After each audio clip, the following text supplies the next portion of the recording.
Hello student, मैं कीर्ति Awasthi, diet lecturer, Ganeshpur, Barabanki से। पिछले चैप्टर में हम लोगों ने पढ़ा था अधिगम का अर्थ क्या होता है, अधिगम की विशेषताएं क्या हैं और कुछ परिभाषाओं पर ध्यान दिया गया था। तो अगर पिछले लेसन को रिवाइज कीजिए तो अधिगम क्या है? व्यवहार में वांछित स्थायी परिवर्तन ही सीखना कहलाता है। केवल सीखना व्यवहार में परिवर्तन नहीं है, बल्कि वांछित परिवर्तन हो और वह परिवर्तन स्थायी भी हो, तभी परिवर्तन एक प्रकार का अधिगम, सीखना या लर्निंग कहलाएगा। तो यह लर्निंग किन प्रोसेस से होकर के गुजरता है उसको आज हम पढ़ेंगे। इसको अधिगम सोपान कहा गया है। कहीं कहीं पर अधिगम सोपान की शब्द को यूज किया गया है। तो किसने दिया है? जो हम लोग पढ़ रहे हैं ये आशुबेल और रॉबर्ट गेने के अनुसार है। रॉबर्ट गेने ने अपनी पुस्तक द कंडीशन ऑफ लर्निंग अपनी पुस्तक में इन्होंने सीखने के कुछ स्टेप बताए हैं कि सीखना अचानक नहीं होता है, बल्कि यह एक प्रोसेस के माध्यम से होता है। सीखने के इन्होंने कुल 8 चरण बताए हैं, जिसको कहा है स्टेप ऑफ लर्निंग, यानी स्टेप बाय स्टेप हो करके कोई बालक कुछ लर्न कर पाता है। अच्छा, इसमें पहला क्या होगा लर्निंग का? आवश्यकता,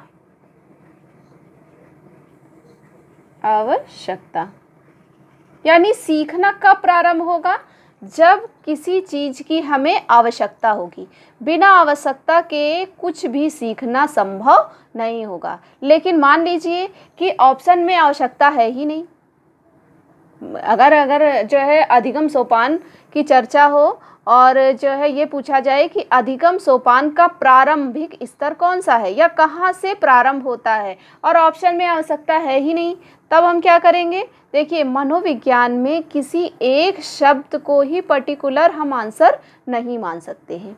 यहाँ पर हमें ऑप्शन दे करके आंसर खोजना होता है। तभी अगर आप सिर्फ रटंत विद्या के आधार पे आप पढ़ेंगे तो कभी सफल नहीं हो पाएंगे। और अगर आप मनोविज्ञान के कॉन्सेप्ट को समझ गए, जो पैटर्न जो है एग्ज़ाम का अब हो रहा है, इसमें क्या है कि अंदर से थ्योरी से क्वेश्चन निकाल के पूछ रहा है। तो इसमें जो है अभ्यर्थी इसीलिए कंफ्यूज रहते हैं कि ये होगा कि वो होगा, क्योंकि हम और आप क्या करते हैं कि कॉन्सेप्ट नहीं समझते हैं। अगर किसी चैप्टर का बेसिक आपको क्लियर हो जाए, उसका कॉन्सेप्ट आपको क्लियर हो जाए, तो सिंगल वन क्वेश्चन भी आपका गलत नहीं हो सकता है ना। तो अधिगम के सोपान या अधिगम का जो चरण है उसमें पहला चरण आवश्यकता है। लेकिन अगर आवश्यकता आपका ऑप्शन में है ही नहीं तो देख लीजिएगा प्रेरक होगा। अगर प्रेरक भी आपका ऑप्शन में नहीं है तो क्या होगा? अभिप्रेरणा। लेकिन अगर आप ये कहिए कि तीनों कहीं हैं ऑप्शन में, मान लीजिए तीनों ऑप्शन में है और एक चौथा और ऑप्शन है, तब आपको अगर इन तीनों में से चयन करना हो तो आप सबसे पहले आवश्यकता को ही चयन करेंगे। सीखना या अधिगम तभी होगा जब आवश्यकता होगी। देखिए, आप ये जो है मनोविज्ञान क्यों पढ़ रहे हैं? क्योंकि आपको आगे की परीक्षाएं UP TET, C TET, super TET या जो है शिक्षक भर्ती, सहायक अध्यापक, इस तरह की परीक्षाएं पास करनी है और साथ ही कक्षा में जाकर अपनी शिक्षण विधियों को अधिक प्रभावशाली बनाना है, इसलिए आप पढ़ रहे हैं। तो जब तक आवश्यकता नहीं होगी आप किसी भी नई चीज़ को सीखने का प्रयास नहीं करेंगे। इसलिए अच्छा, अगर आवश्यकता मान लीजिए अभी आपको नहीं हो रही है, आज की डेट में आपको आज अधिगम पढ़ने की आवश्यकता नहीं है, लेकिन उसके साथ एक प्रेरक, एक मोटिव है। क्या मोटिव है? कि कल को जब आप अच्छे शिक्षक बनेंगे तो आप कक्षा में जाकर अपनी शिक्षण को किस प्रकार प्रभावशाली ढंग से पढ़ाएं, उसके लिए लर्निंग क्या है ये ज़रूरी है। तो यहाँ पर क्या हो गया? प्रेरक आ गया। इसी प्रकार से अभिप्रेरणा, मोटिवेशन हो गया। तो मोटिव, मोटिवेशन या नीड, आवश्यकता जो है अधिगम का पहला स्टेप होता है। अच्छा, दूसरा क्या है? सेकंड स्टेप है इसका लक्ष्य। आवश्यकता के बाद लक्ष्य आता है कि किस चीज़ के लिए हम अधिगम स्टार्ट कर रहे हैं। अच्छा, लक्ष्य और उद्देश्य दो चीज़ें इसमें आएंगी। अब यहाँ पर स्टूडेंट हमेशा गलती करते हैं। अगर इन चरणों को क्रमबद्ध करने के लिए आ गया तो आप क्या कहेंगे कि लक्ष्य के बिना तो आवश्यकता होगी ही नहीं। तो आप क्या करते हैं कि आप लक्ष्य को पहले कर देते हैं, वहीं पर गलती हो जाती है। लक्ष्य पहले नहीं होगा, पहले आवश्यकता होगी।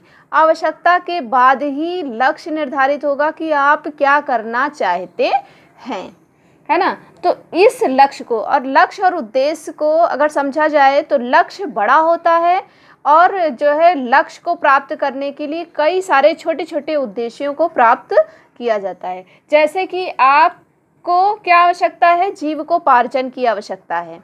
आप पढ़ लिख करके एक अच्छे इंसान और भारत की जो है देश की सेवा करने वाले इंसान और साथ ही अपने परिवार का जीविकोपार्जन करने वाले इंसान बनना चाहते हैं। तो ये क्या हो गई, आपकी आवश्यकता हो गई। इस आवश्यकता ने आपको बताया कि आप एक लक्ष्य बनाइए कि आप किस प्रकार से देश की सेवा, अपने परिवार की सेवा कर सकते हैं। उद्देश्य बना दिया कि जो है आप कई सारे जो है फिर लक्ष्य आ जाएगा आपका अच्छे शिक्षक बनने का। इस शिक्षक को बनने के लिए आप छोटे छोटे ऑब्जेक्ट बना लेंगे कि आप यूपी टेट कर रहे हैं, जैसे आप बीएड डीएलएड या इस तरह का कोई परीक्षा कर रहे हैं, फिर उसके बाद आप यूपी टेट करेंगे, फिर उसके बाद सहायक अध्यापक भर्ती परीक्षा करेंगे। तो इस तरीके के छोटे छोटे उद्देश्यों को प्राप्त करके आप अपने लक्ष्य को प्राप्त कर सकते हैं। फिर थर्ड क्या आएगा, बाधा या तत्परता। देखिए, अगर बाधा नहीं आ रही है, अभी आप कहेंगे कि ये तो निगेटिव वर्ड हो गया, बाधा कैसे हो सकती है। लेकिन अगर बाधा नहीं होगी तो साथ में तत्परता नहीं होगी। मान लीजिए कि हम एक छोटा सा उदाहरण दे रहे हैं आपको। आप मनोविज्ञान क्यों पढ़ रहे हैं, मनोविज्ञान की आवश्यकता आपको यूपी टेट या सुपर टेट की परीक्षा के लिए हो गई। तो आपने जो है आपको एक नीड, एक आवश्यकता, एक प्रेरणा आई, वहाँ से आपने एक लक्ष्य निर्धारित किया।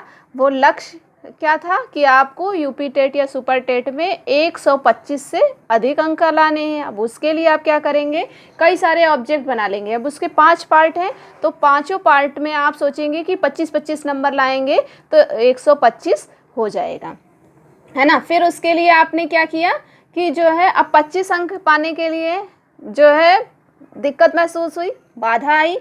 इस बाधा ने आपको तत्पर किया कि आप उस 25-30 में से 25 अंक को पाने के लिए किस विषय में किस प्रकार से मेहनत करें।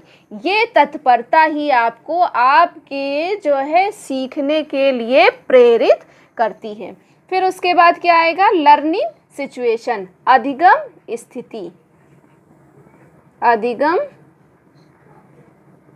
स्थिति, है ना। यहाँ पर आप वातावरण का निर्माण करते हो, एक सिचुएशन बनाते हो, आसपास सीखने का वातावरण तैयार करते हो कि आप सबसे पहले जो है आपने यूपी टेट के लिए सिलेबस डाउनलोड किया। उस सिलेबस में आपको कौन सी चीज़ें कहाँ से पढ़नी है, कितनी मात्रा में पढ़नी, किस विषय को कितना समय देना है, यह सब क्या कहलाता है, लर्निंग सिचुएशन कहलाता है ना। कि जो है आपने अधिगम स्थिति बना ली। फिर उसके बाद आपने क्या किया, अनुक्रिया।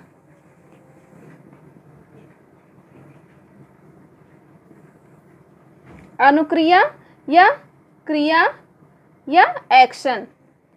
कैसी क्रियाएं की, आपने उन बाधाओं को दूर करने के लिए कुछ ना कुछ प्रयास किया और जो भी आपके पास लर्निंग मटेरियल था उससे आपने जो है सीखने का प्रयास प्रारंभ कर दिया। अब जब आप सीखने का प्रयास प्रारंभ करते हैं तो क्या होता है, अगला समायोजन।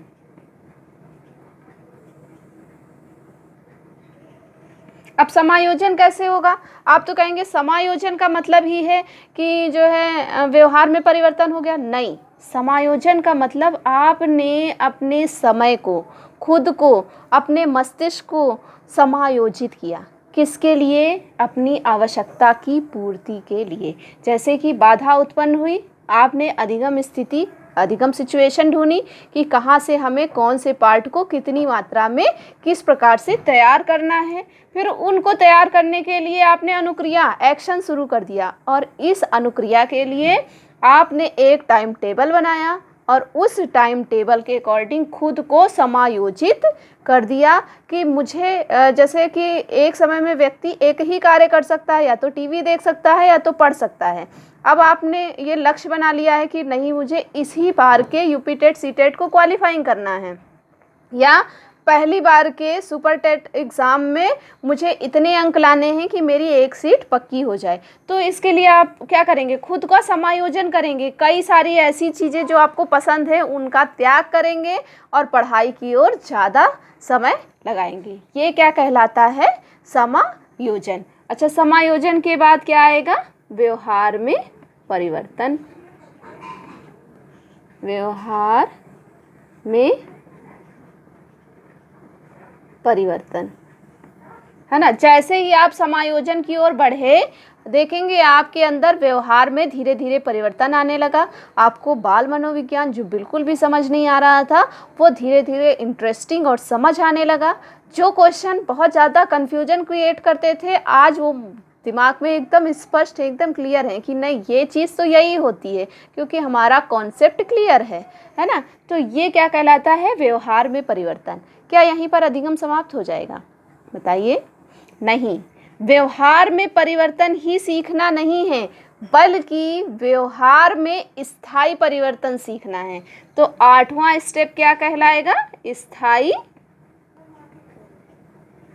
करण, है ना।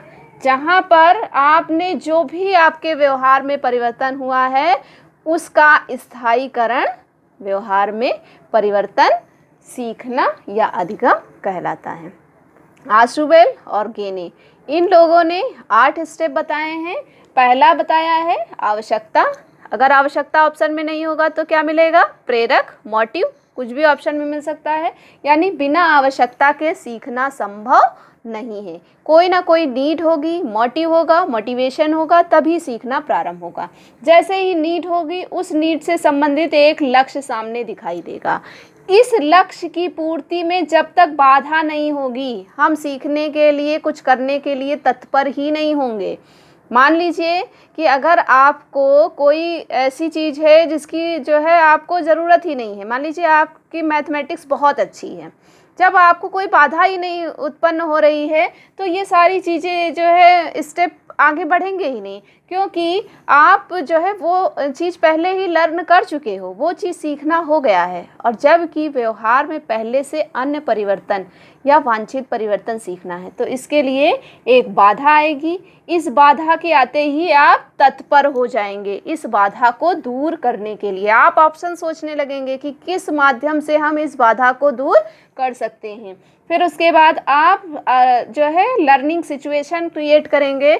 आप इस बाधा को दूर करने के लिए ऑप्शन खोजेंगे कि मैं गाइड से पढ़ूं, मैं जो है बाज़ार में मिलने वाली किसी पुस्तक से पढूं, मैं किसी शिक्षक से पढूं, मैं सेल्फ स्टडी करूं, किस प्रकार से मैं इस अधिगम जो है इस बाधा को दूर करूं। फिर उसी के अकॉर्डिंग आप अनुक्रिया करने लगेंगे। यहाँ पर आपने जो भी सिचुएशन क्रिएट की है उसमें से जो भी सेलेक्ट किया है उसी के अकॉर्डिंग आप एक्शन ले लेंगे, यानी क्रिया करना शुरू कर देंगे। फिर इस क्रिया के परिणाम स्वरूप समायोजन करेंगे, अपने स्वयं को समायोजित करेंगे, अपने समय को समायोजित करेंगे, और उस समायोजन के परिणाम स्वरूप क्या होगा, व्यवहार में परिवर्तन होगा। और यह परिवर्तन जब स्थायी हो जाएगा तो आप अधिगम कर लेंगे। आज के लिए इतना ही। Thank you.